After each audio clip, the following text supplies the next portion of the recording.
بسم اللہ الرحمن الرحیم نحمدہ ونصلی ونسلم علی رسولہ الکریم واشہد ان لا الہ الا اللہ وحدہ لا شریک لہ واشہد ان محمدا عبدہ ورسولہ اما بعد۔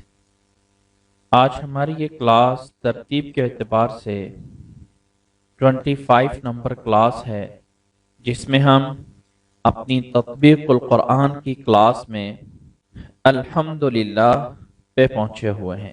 ہاں جی، ہم چل رہے ہیں اس انداز میں کہ ہم نے کوشش کرنی ہے اپنی طرف سے کہ ہم نحو، صرف، گرامر کی تمام باتوں کو جاننے کی کوشش کریں۔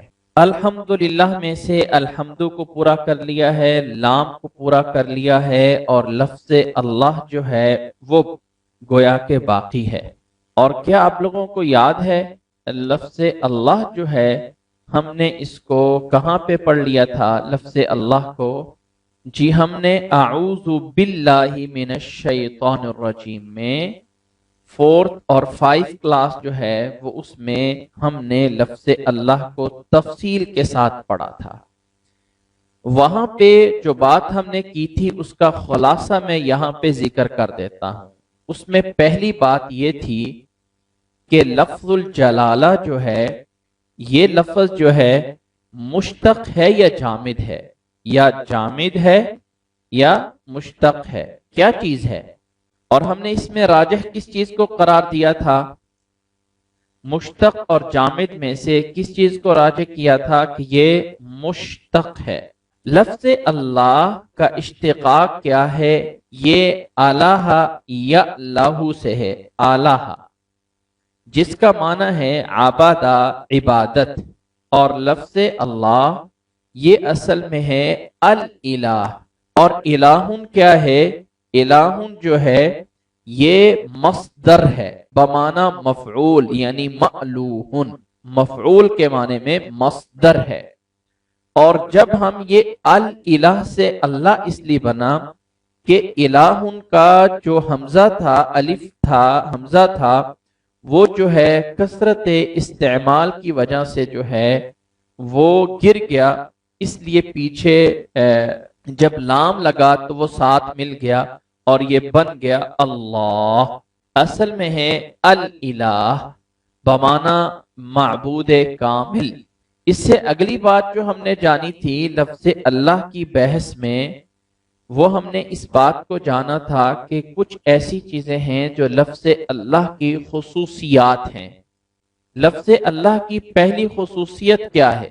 ایک ایک کر کے ہم بیان کرتے ہیں، جو کہ لفظ اللہ میں موجود ہے اور کسی اور میں موجود نہیں ہے۔ نمبر 1، تثنیہ جمع نہیں ہوتا۔ دوسری خصوصیت کیا ہے کہ لفظ اللہ میں سے جتنا حذف کرتے جائیں گے اس سے مطلوب یا مقصود ایک ہی ذات رہے گی۔ اللہ کے شروع سے الف کو ہٹا دیں تو للہ رہ جائے گا، تب بھی ذات وہی مراد ہے۔ للہ کے شروع میں سے لام کو ایک کو مٹا دو تو لہو بن جائے گا، اور اس سے بھی مراد لہو ما فی السماوات و ما فی الارض، وہی ذات مقصود ہوگی۔ لہو میں سے لام ہٹا دو تو ہو ضمیر، قل هو اللہ احد، ہو ضمیر بھی اسی اللہ کے لیے رہے گی۔ یہ جو ہے دوسری خصوصیت تھی۔ تیسری خصوصیت کیا تھی جو لفظ اللہ کے اندر موجود ہے؟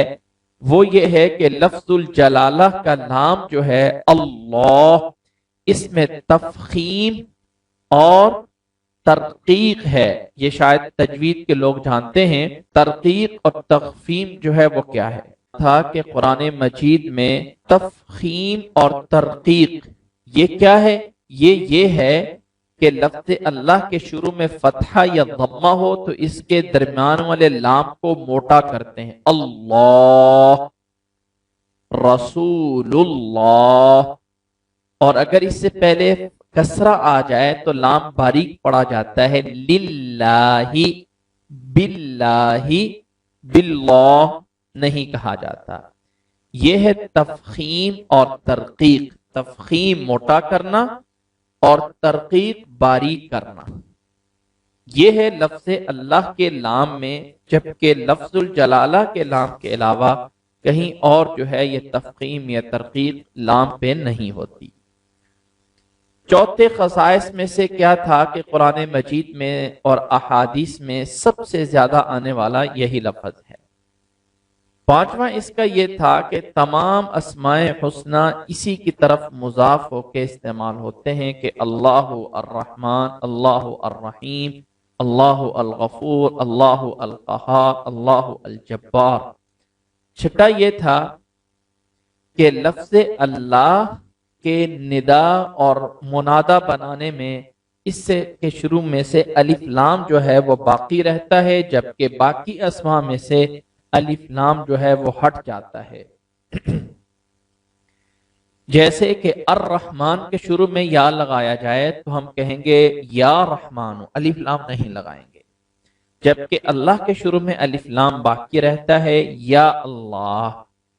ساتویں خصوصیت یہ تھی کہ ندا میں اس میں ایوہا کا اضافہ نہیں ہوتا اور ہم براہ راست اللہ کو بلاتے ہیں یا اللہ، اور اس میں ایوہا کا اضافہ بھی نہیں ہے۔ آگے جو ہے آٹھواں اس کا یہ تھا اللہ تعالیٰ کے جتنے بھی اذکار ہیں، تحمید ہے، تکبیر ہے، تسبیح ہے، سب سبحان اللہ، الحمدللہ، اللہ اکبر، تمام میں یہی جو ہے پایا جاتا ہے۔ تمام کے اندر لفظ الجلالہ ہے۔ کوئی بھی اللہ تعالیٰ کی تحمید، تسبیح، تکبیر سب جو ہے وہ اللہ کے لفظ کے علاوہ، یعنی سبحان الرحمن، الرحمن اکبر، الحمد للرحمن، ایسا جو ہے نہیں ہے کہ لفظ جلالہ ہی کے اسے میں خاص ہے۔ قرآن مجید میں جو جس تعداد کے مطابق میں نے بتایا تھا کہ یہ 2200 دفعہ لفظ آیا ہے۔ 10ویں خصوصیت یہ تھی کہ اللہ تعالیٰ نے 33 آیات جو ہیں وہ لفظ اللہ سے شروع ہوئی ہیں۔ 11ویں خصوصیت یہ تھی کہ قرآن مجید کی پہلی آیت کے اندر لفظ اللہ موجود ہے، خواہ وہ پہلی آیت بسم اللہ ہے یا وہ پہلی آیت الحمدللہ ہے۔ یہ چند خصوصیات اس کے لفظی خصوصیات تھیں۔ اس کے علاوہ یہ ایک ایسا باب ہے جو بہت کھلا ہوا ہے، جو بھی انسان اس پہ محنت کرے بہت ساری چیزیں جو ہیں وہ اس کے سامنے آ سکتی ہیں۔ جی اب ہم چلتے ہیں اپنی بات کی طرف اور آپ واپس آتے ہیں اپنے سبق کی طرف، اور ہم پہنچے ہوئے ہیں الحمدللہ پہ۔ ہم چونکہ کوئی پوائنٹ اس میں سے مس نہیں کرنا چاہتے ہیں اور کوشش کرتے ہیں کہ سب چیزیں ایک جگہ پہ آ جائیں، ہم اس کا ترجمہ کیا کرتے ہیں؟ الحمدللہ کا ترجمہ ہم کیا کرتے ہیں؟ تمام تعریفیں اللہ ہی کے لیے ہیں۔ اب یہ ہی یعنی اس مفہوم کے مطابق ہم اللہ ہی کے لیے ہیں۔ اب میرا سوال یہ ہے کہ یہ ہی کا معنی ہم کہاں سے نکالتے ہیں، یا اس طرح کا مفہوم جو ہی کا ہے، حصر کا ہے، یہ تمام تعریفیں جو اصل تعریفیں ہیں وہ خالصتاً اللہ کے لیے ہیں، یہ ہم مفہوم کہاں سے نکالتے ہیں؟ اس کا جواب یہ ہے، جو چیز میں واضح کرنا چاہتا ہوں، یہ مجھے بتائیے کہ الحمد معرفہ ہے یا نکرہ ہے؟ معرفہ ہے۔ للہ معرفہ ہے یا نکرہ ہے؟ معرفہ ہے۔ للہ جو ہے وہ معرفہ ہے۔ اچھا یہاں پہ ایک بات ذہن میں رکھ لیجئے گا کہ للہ بھی معرفہ ہے اور الحمد مبتدا ہے اور للہ خبر ہے، لیکن یہ خبر ایسے نہیں ہے، بلکہ شاید انشاءاللہ تعالی جیسے ہم نے یہ بات جانی ہے بسم اللہ الرحمن الرحیم کے اندر کہ بسم اللہ بھی کسی کے ساتھ اٹیچ ہوتا ہے، ایسے ہی یہ للہ ہی بھی کسی کے ساتھ اٹیچ ہوتا ہے اور پوری کلام ایسے بنتی ہے الحمد ثابت للہ، کہ تمام تعریفیں اللہ کے لیے ثابت ہیں۔ تمام تعریفیں یہ جو ثابت ہیں، یہ ایک چیز ایسی نہیں ہے کہ جسے ہم کہیں کہ نعوذ باللہ قرآن مجید میں سے جو ہے وہ نکال دی گئی ہے فلاں ہے، بلکہ وہ کلام سے سمجھ آ رہی ہے۔ اب یہاں پہ ایک مجھے بات سمجھانا مقصود یہ ہے کہ یہ جو ہم کہتے ہیں کہ الحمد ثابت للہ، یہ جو ثابتن ہے اور لفظ اللہ کا معرفہ ہونا ہے، واللہ اعلم، کلام کا سیاق و سباق اس بات پہ دلالت کرتا ہے کیونکہ آگے اللہ کی جو جتنی تعریفیں کی گئی ہیں وہ سب کے سب معرفہ ہیں، الرحمن الرحیم مالک یوم الدین۔ ہمیں اس بات کا تقاضا ہوتا ہے کہ یہ جو اس کی خبر ہے ہم اس کو بھی معرفہ ہی بنائیں اور یہ کہیں الحمد الثابت للہ۔ تمام تعریفیں جو ہی کا معنی ہم نکالیں گے، ہی کا معنی نکالیں گے، وہ اس چیز سے نکالیں گے کہ اس کی خبر بھی معرفہ ہے، اور خبر کا معرفہ ہونا یہ کلام کے اندر حصر پیدا کرتا ہے۔ ویسے تو یہ ہے کہ الحمد جو ہے یہ معرفہ ہے اور للہ جو ہے یہ خبر ہے، لیکن یہ خبر اس طرح نہیں بلکہ کسی کے ساتھ اٹیچ ہو کے خبر بنتی ہے۔ مثلا یہ کہا جاتا ہے کہ الحمد ثابت للہ، تمام تعریفیں اللہ کے لیے ثابت ہیں۔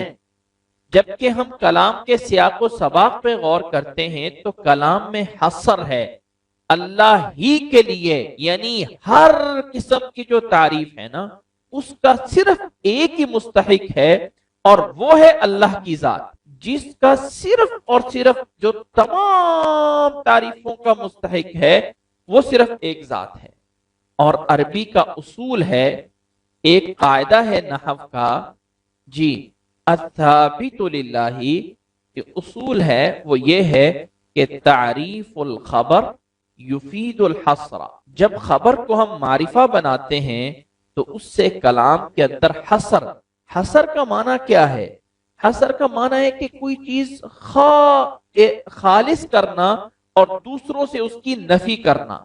جیسے ہم کہتے ہیں لا الہ الا اللہ، اگرچہ یہ کسی اور انداز سے ہے لیکن بات کو سمجھانے کے لیے کہہ رہا ہوں کہ اب لا الہ میں ہم اللہ کے لیے الوہیت کو ثابت کرتے ہیں اور دوسروں سے نفی کرتے ہیں۔ حصر میں بھی یہ ہوتا ہے کہ خاص کیا جا رہا ہوتا ہے اور دوسروں سے جو ہے وہ نفی کی جا رہی ہوتی ہے۔ امید ہے کہ یہ والا پوائنٹ سمجھ آ گیا ہوگا کہ یہاں پہ جس چیز کو ہم خبر مانیں گے اس کو جو ہے ہم معرفہ مانیں گے، جیسے کہ للہ ہی جو ہے وہ معرفہ ہے۔ جس طرح کہ للہ ہی معرفہ ہے ایسے اس کی جو ہم خبر نکالیں گے وہ بھی معرفہ ہی نکالیں گے، نہ یہ ہے کہ اس کے ہم نکرہ بنائیں گے۔ الحمد للہ میں تمام حروف پورا کرنے کے بعد الحمد للہ میں اب ہم آگے چلتے ہیں۔ یہاں پر ہماری لفظ جلالہ اور لفظ اللہ کو ہم پیچھے ڈیٹیل کے ساتھ پڑھ چکے ہیں اور اب ہم چل رہے ہیں رب العالمین پہ۔ الحمد للہ رب العالمین، یہاں پہ جو ہے آج یوں سمجھ لیں کہ ہمارا تھوڑا سا آگے جو ہے وہ ہم چل رہے ہیں، اور رب العالمین میں ہم سب سے پہلے لیتے ہیں لفظ رب کو۔ پہلے ہم اس کو انفرادی طور پہ جانتے ہیں اور پھر ہم ان دو کلمات کو آپس میں جوڑ کے جانیں۔ اچھا مجھے یہ بتائیے گا لفظ رب کے روٹ ورڈ کیا ہیں، حروف اصلی کیا ہیں؟ را، با، جو حرف مشدد ہوتا ہے وہ اصل میں دو حرف ہوتے ہیں، رابا با، یہ اس کا روٹ ورڈ ہے۔ اس کا جو ورب آتا ہے وہ آتا ہے ربا یا رب، ربن، یہ جو ہے باب ناصر ینصرو سے ہے۔ رب یا رب ربن باب ناصر ینصرو سے ہے، اس کا جو یہ باب ہے، اور یہ جو روٹ ورڈ ہے یہ کہلاتا ہے مضاعف۔ کیا کہلاتا ہے؟ مضاعف کسے کہتے ہیں؟ جس میں روٹ ورڈ کے دو حرف ایک ہی طرح کے ہو. اب چونکہ اس میں با با آ رہا ہے اس لیے یہ مضاعف ہے. وہ جس کے روٹ ورڈ کے دو حرف جو ہیں وہ سیم ایک ہی طرح کے ہوں. رابابا باب ناصر ینصرو سے ہے اور یہ باب ناصر ینصرو سے صیغہ جو ہے ربن، یہ جو ہے صفت مشبہہ کا صیغہ ہے. صفت مشبہہ کا جو ہے یہ صیغہ ہے. صفت مشبہہ کا وزن جو ہے وہ ہے اس کا فعلن. ربن کے وزن پہ ہے اور فعلن کے وزن پہ بھی صفت مشبہہ آتی ہے اور یہ ہے صیغہ صفت کا باب رب یا رب ربن سے. یہ والا جو ہے روٹ ول جو ہے یعنی اور بھی ابواب میں استعمال ہوتا ہے. ربب یربب تربیتن باب تفعیل میں بھی استعمال ہوتا ہے اور بہت سارے ابواب میں استعمال ہوتا ہے. ذرا نوٹ کیجئے گا جو بات نوٹ کرنے والی ہے. رب صیغہ کیا ہے؟ اسم فاعل ہے، اسم مفعول ہے یا صفت مشبہہ ہے؟ جی مجرد میں اس کا باب کون سا ہے؟ رب یا رب ربن باب نصر ینصرو سے ہے. اب ہم آگے چل رہے ہیں کہ را با با سے ربن جو بنتا ہے اس کے عربی میں معانی کتنے ہیں؟ اس وقت میرے سامنے ایک کتاب ہے، کتاب کا نام ہے المصطلحات الاربع فی القرآن. یہ کتاب ہے شیخ ابو الاعلی المودودی کی. تو آپ میں سے کوئی لوگ نام تو سنا ہوگا ان کا، اور اس میں انہوں نے 4 الفاظ کے اوپر بات کی ہے. اس میں سے اگر لفظ عبادت وہ والا معنی لے لیں جس کو ہم الہ رب کا معنی لینا چاہتے ہیں تو میرا خیال یہ ہے کہ بہت سارے جامع جو چیز آ جاتی ہے اس کتاب. اس کا خلاصہ جو ہے وہ میں نے الگ سے نکالا ہے لفظ رب کا. 4 لفظ الہ رب دین عبادت، یہ 4 الفاظ کے اوپر بات کی ہے اس کتاب کا. لفظ رب جو کہ را با با سے مضاف کا صیغہ ہے اس کے معنی ذرا جانیے گا. پہلا معنی اس کا ہے التربیہ والتنشأ والانماء، یعنی جس کا مفہوم یہ ہے کہ تربیت دینا، کسی کو آگے بڑھانا، کسی کو آگے بڑھانا، یہ اس کا ایک معنی ہے. را با با با را با با جو روٹ ورڈ ہے. جیسے کہ مثال کے طور پہ عربی میں کہا جاتا ہے رب الولدہ. رب الولدہ کا معنی یہ ہے کہ رباہ حتی ادرکا، اس کی اتنی پرورش کر دی کہ وہ جو ہے اپنے ہوش و حواس اور سمجھ میں جو ہے وہ پہنچ گیا. لفظ ربیب اور ربیبہ اسے کہا جاتا ہے. وَرَبَائِبُكُمُ اللَّاتِي فِي حُجُورِكُمْ مِن نِسَائِكُمُ اللَّاتِي دَخَلْتُمْ بِهِنَّ. جی ربیب اور ربیبہ کہتے ہیں کہ عورت کے پاس اس کا بیٹا یا بیٹی ہو جو کہ پچھلے خامد کی ہو. بیوی کی بیٹی ربیبہ کہلاتی ہے اور بیوی کا بیٹا ربیب کہلاتا ہے جو کہ پہلے خامد سے ہو. ربیب اور ربیبہ جو ہے عربی میں اس کا روٹ ورڈ بھی را با با ہے. اور رابہ کا لفظ بھی عربی میں استعمال ہوتا ہے. رابہ کہتے ہیں مثال کے طور پہ انسان یہ کہے یعنی اولاد کے لیے جو دوسری ماں ہوتی ہے وہ رابہ کہلاتی. والدہ کے علاوہ کوئی دوسری والدہ ہے تو وہ رابہ ہے، اور اگر کوئی دوسرا باپ ہے سوتیلا باپ تو وہ راب کہلاتا ہے. مربب یا مربی ایک ایسی دوا کو بھی ایسی چیز کو بھی کہہ دیا جاتا ہے کہ جسے انسان ذخیرہ کرتا ہے اور جمع کر کے رکھتا ہے. اور یہ اس چیز کا ہمیں پتہ ہے کہ رب یا رب ربن باپ نصر سے ہے جس کا معنی جو ہے زیادہ کرنا اور پورا کرنا. جی رب النعمہ کا معنی ای زاد فی الاحسان و امعنا، کسی احسان میں زیادہ کرنا، نعمت میں زیادتی کر دینا. تو گویا کہ اس کے لیے معنی بھی آتا ہے رب النعمہ، یعنی نعمت کو انہوں نے زیادہ کیا، احسان کو زیادہ کیا. تو پہلا معنی ہے اس رب کا تربیت اور انما. انما کا مطلب ہے زیادہ کرنا، تربیت کا مطلب ہے کہ اس کی دیکھ بھال کرنا، اس کو سنبھالنا۔ اس رابابا کا لغت میں دوسرا معنی ہے الجمع والحشد والتہیئۃ، جمع کرنا، اکٹھا کرنا اور جو ہے تیاری کرانا، کسی کو جو ہے وہ جمع کرنا۔ گویا کہ مفہوم یہ ہے کہ اکٹھے کرنے اور جمع کرنے کے معنی میں بھی لفظ رابابا کا روٹ ورڈ استعمال ہوتا ہے۔ فلان یربی الناس عربی میں استعمال ہوتا ہے، جس کا معنی یہ ہے کہ وہ فلان یربی الناس کا مطلب یہ ہے کہ وہ لوگوں کو جمع کرتا ہے۔ جس جگہ پہ لوگ جمع ہوتے ہیں اس کو جو ہے تربب یا مربب کا جو ہے وہ لفظ جو ہے وہ دے دیا جاتا ہے کہ لوگ یہاں پہ جو ہے وہ جمع ہوتے ہیں۔ تو دوسرا معنی اس کا کیا ہے؟ جمع ہونا۔ تیسرا معنی اگرچہ تربیہ کے قریب قریب ہے، لیکن یہ ہے کہ اس کو لغت میں الگ سے بھی بیان کیا گیا ہے کہ رب ضیعتہ، جس کا مطلب یہ ہے کہ التعہد والاصطلاح والرعایہ والکفالہ، کسی کا کفیل بننا، کسی کا ذمہ دار بننا، کسی کی اصلاح کرنے کا ذمہ دار بننا۔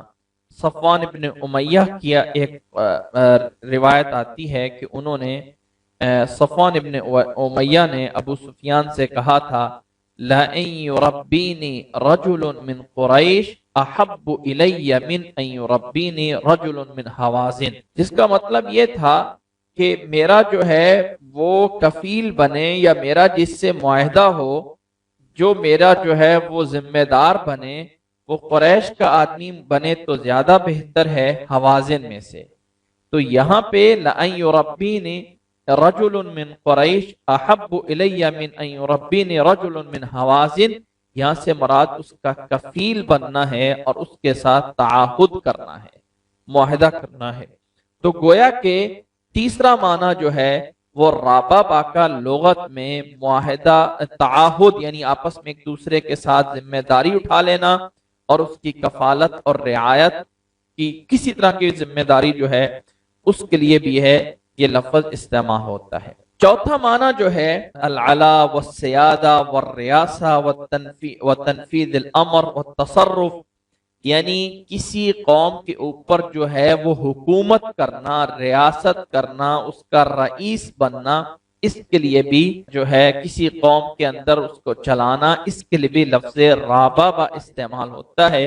عربی میں کہا جاتا ہے قد رب فلان قومہ ینقادون لہ، کہ اس نے ان کے اوپر سیاست کی اور ان کا جو ہے وہ قائد بنا، وہ اس کی رعایا بنے، کے لیے بھی لفظ رابابا جو ہے وہ استعمال ہوتا ہے۔ پانچواں معنی جو ہے تملیک، کسی چیز کا مالک بننا۔ اللہ کے نبی صلی اللہ علیہ وسلم نے ایک آدمی سے کہا تھا ارب غنم ام رب ابل، کہ چاہے تو کس کا مالک ہے، غنم کا مالک ہے یا اونٹوں یعنی بکریوں کا مالک ہے، یا یہ ہے کہ اونٹوں کا مالک ہے، کس کا مالک ہے تم؟ تو تملیک کے معنی میں بھی عربی میں رب الدار، رب الناقہ، رب الضیعہ، رب الدار کا معنی گھر والا، رب الناقہ کا معنی جو ہے وہ اونٹنی کا مالک۔ تو تملیک کے معنی میں ان معنوں میں استعمال ہوتا ہے۔ یہ پانچ معنی جو ہیں وہ گویا کہ اس کے جو ہے وہ کیے گئے ہیں، پانچ معنی خلاصے کے طور پہ یہاں پہ میں لکھ دیتا ہوں۔ رب کے معنی را با با، نمبر ایک پہلا معنی ہے اس کا تربیہ۔ اب اس معنی کو ہم کس انداز سے لیں گے؟ تربیہ اور جب ہم اردو میں اس کو جان رہے ہیں، تربیہ اور زیادہ کرنا، بڑھانا، رب النعمہ یعنی نعمت کو بڑھایا، اس کے جو ہے اس کو آگے لے کے گیا۔ دوسرا معنی اس کا جو ہے وہ یہ ہے کہ جمع کرنا۔ تیسرا معنی جو ہے وہ اس کا ہے کہ کسی کا کفیل اور ذمہ دار بننا۔ چوتھا معنی جو ہے وہ اس کا بنے گا کہ قائد اور رہنما بننا، اور پانچواں معنی ہے اس کا مالک بننا۔ اب ذرا غور کیجئے گا کہ لفظ اللہ تعالیٰ کے لیے کہتے ہیں رب، ہم اس میں اپنا تربیت کرنے والا اللہ تعالیٰ تمام انسانوں کو جمع کرنے والا ہے، تمام کا کفیل ہے، تمام کا قائد ہے، تمام کا مالک ہے۔ کا یہ سارے معنی جب اللہ کے لیے رب بولا جا رہا ہوتا ہے تو اس میں موجود ہوتے ہیں یا نہیں ہوتے ہیں؟ رب، اللہ ربنا، وہ ہمارا رب ہے، تمام معانی پائے جاتے ہیں کہ وہ ہمارا تربیت کرنے والا ہے، وہ ہمیں جمع کرنے والا ہے، وہ جو ہے ہمارا ذمہ دار ہے، وہ ہمارا رہبر اور مقتدا ہے، اور وہ ہمارا مالک ہے۔ اور یہاں پہ یہ بات بھی نوٹ کر لیجئے کہ لفظ رب جب مطلق بغیر اضافت کے بولا جاتا ہے تو اس سے مراد صرف اور صرف اللہ کی ذات ہے، صرف اللہ تعالی ہے۔ جب یہ مضاف ہو کے استعمال ہوتا ہے تو پھر اس سے کوئی دوسری ذات مراد لی جا سکتی ہے لغتاً، جیسے کہ رب الدار، رب المال، اور اس طرح کے معنی جو ہیں استعمال ہوتے ہیں۔ لفظ رب جب بغیر اضافت کے اکیلا استعمال ہو، بغیر اضافت کے اکیلا استعمال ہو، وہاں اس سے مراد صرف اور صرف اللہ کی ذات ہوتی ہے۔ رب اس سے مراد صرف اللہ کی ذات ہے، اور جب یہ مضاف ہو کے استعمال ہوتا ہے تب اس سے کوئی دوسری ذات مراد لی جا سکتی ہے، جیسے کہ رب الدار، رب المال، اور اس طرح کر کے استعمال ہو جاتا ہے۔ کیا قرآن مجید میں لفظ رب مضاف ہو کے کسی دوسرے کے لیے استعمال ہوا ہے؟ جی ہاں ہوا ہے۔ اگر سورت یوسف کی ہم وہ آیت ذہن میں رکھ لیں کہ جس میں حضرت یوسف علیہ السلام نے اس اپنے قیدی ساتھی سے کہا تھا وَاذْكُرْنِي عِنْدَ رَبِّكَ فَأَنْسَاهُ ذِكْرَ رَبِّهِ فَلَبِثَ فِي السِّجْنِ بِضْعَ سِنِينَ۔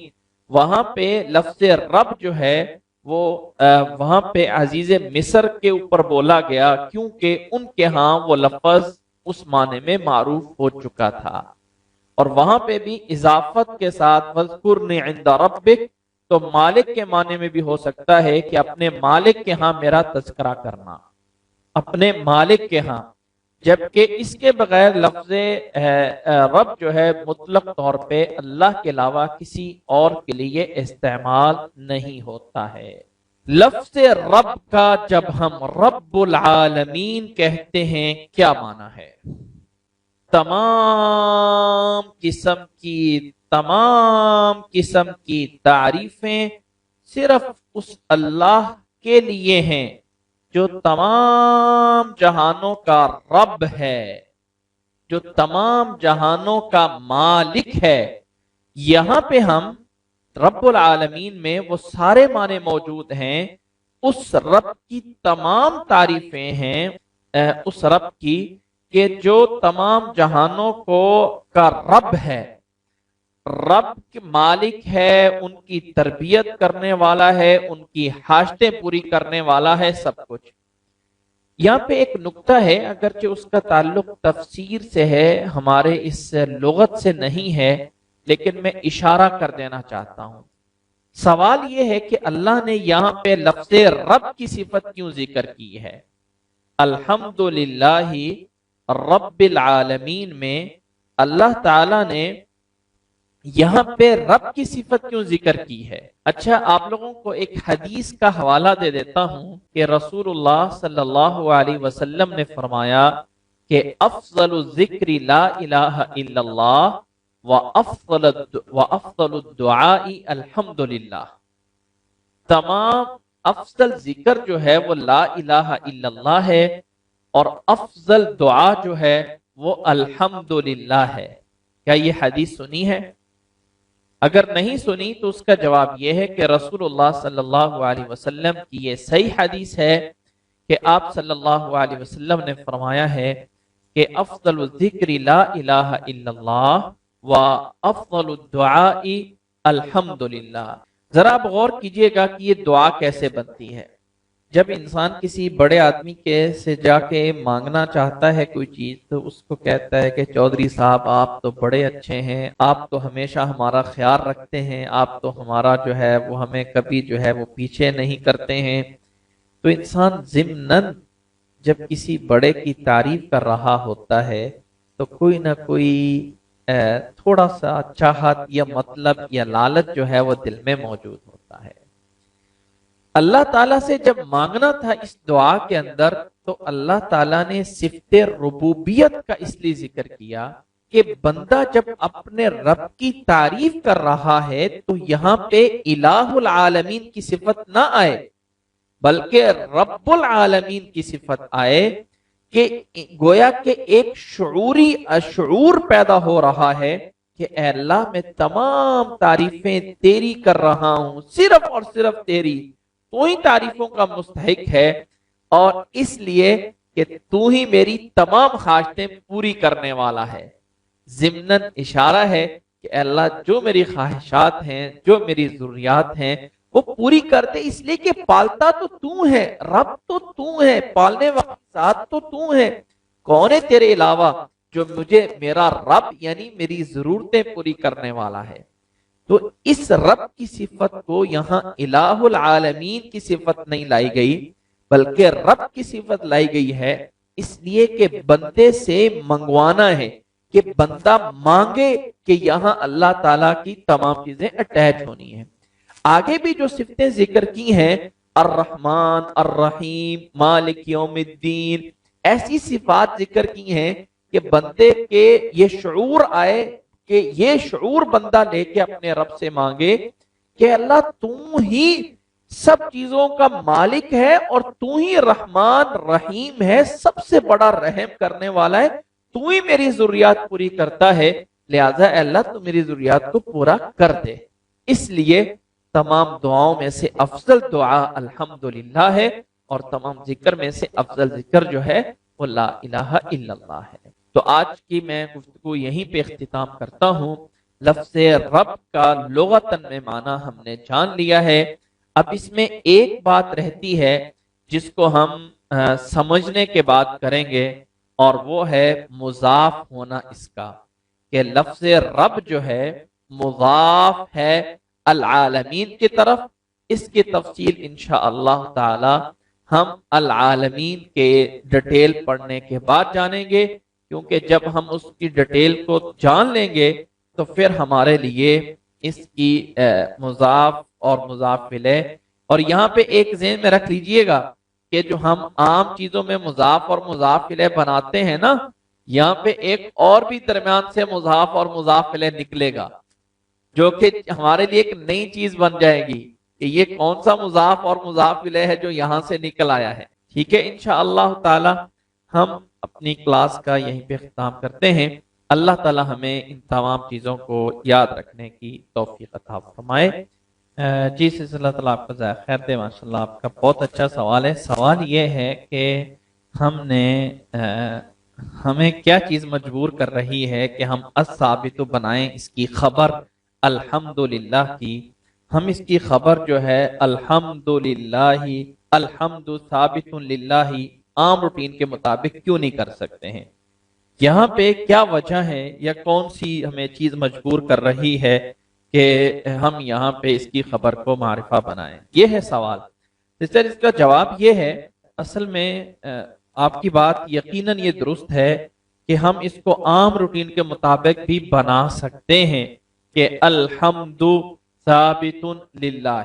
ہمیں کوئی چیز ایسی نہیں ہے جو مجبور کرے گی کہ ہم یہاں پہ الثابت یعنی اس کو معرفہ بنائیں. کوئی ایسی چیز مجبور نہیں کرے گی.